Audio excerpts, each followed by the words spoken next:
নমস্কাৰ, মই দেৱাংগনা আৰু মোৰ চেনেল সান্মিহলি অসমীয়ালৈ সকলোকে স্বাগতম জনাইছোঁ। যোৱাটো ভিডিঅ'ত মই 5টা অসমীয়া ফকৰা যোজনা অৰ্থৰ সৈতে লৈ আহিছিলোঁ। এইটো ভিডিঅ'টো ঠিক তেনেদৰে 5টা অসমীয়া ফকৰা যোজনা লৈ আহিছোঁ তাৰ অৰ্থ।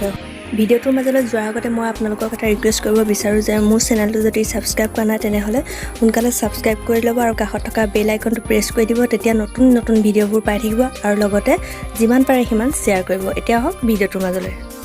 প্ৰথমটো ফকৰা হৈছে ৰজাৰ দুখত ৰাজ্য নষ্ট, প্ৰজাই কষ্ট পায়, ঘৈণীৰ দুখত ঘৰ নষ্ট, লক্ষ্মীও এৰি যায়।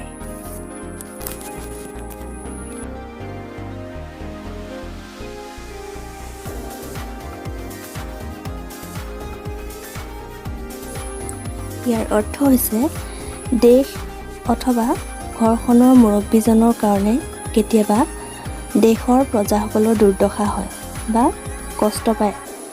আনহাতে কেতিয়াবা ঘৰৰ গৃহিণীগৰাকীৰ কাৰণেই ঘৰখন ঘৰগুচি বাঁহতল হ'ব লগা হয়। সেই অৰ্থতে এই কথাষাৰি প্ৰকাশ পাইছে।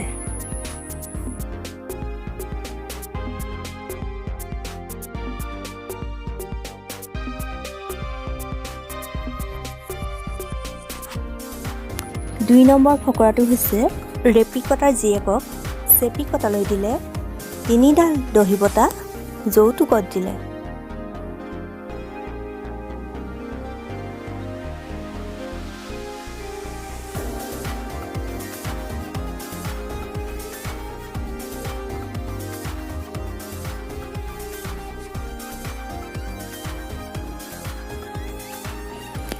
ইয়াৰ অৰ্থ হৈছে এজন কৃপণে আন এজন কৃপণৰ ঘৰলৈ ছোৱালী বিয়া দিয়াৰ সম্পৰ্কত এই কথাষাৰ কোৱা হৈছে।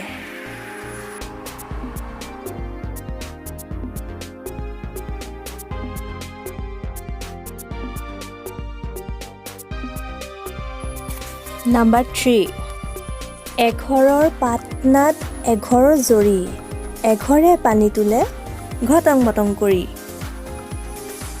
আকৌ এবাৰ কৈছোঁ, এঘৰৰ পাটনাত এঘৰৰ জৰি, এঘৰে পানী তোলে ঘটং মটং কৰি। ইয়াৰ অৰ্থ হৈছে লোকৰ বস্তু এটাক নিজৰ যিমান প্ৰয়োজন হয় সেই প্ৰয়োজন অনুসৰি খেয়াল খুচিৰে ব্যৱহাৰ কৰা।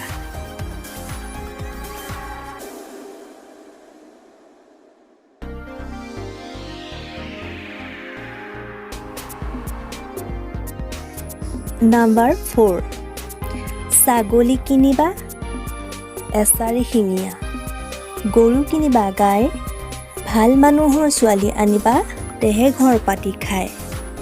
ইয়াৰ অৰ্থ হৈছে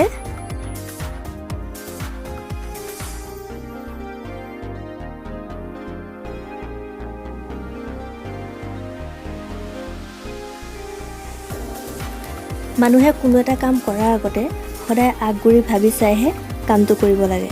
কোনো বস্তু কিনোতে বা আনোতে ভালকৈ পৰীক্ষা কৰি আনিলে ঠগ হোৱাৰ কেতিয়াও ভয় নাথাকে।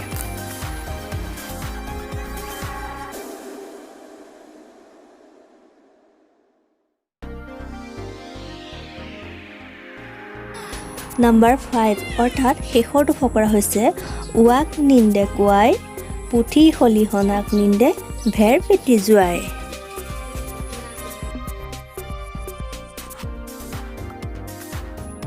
পুনৰ এবাৰ কৈ দিছোঁ, উৱাক নিন্দে কোৱাই, পুথি খলিহনাক নিন্দে ভেৰ পেটি যোৱাই। ইয়াৰ অৰ্থ হৈছে নিজৰ দক্ষতা বা যোগ্যতাৰ বিষয়ে জ্ঞান নথকা লোকে আনক উপলুঙা কৰাৰ কথাকে কোৱা হৈছে। যিয়ে নিজৰ দক্ষতাৰ বিষয়ে নাজানে, যাৰ যোগ্যতাই নাই, সি আকৌ আনক উপলুঙা কৰিবলৈ যায়। এই অৰ্থই ইয়াত প্ৰকাশ পাইছে।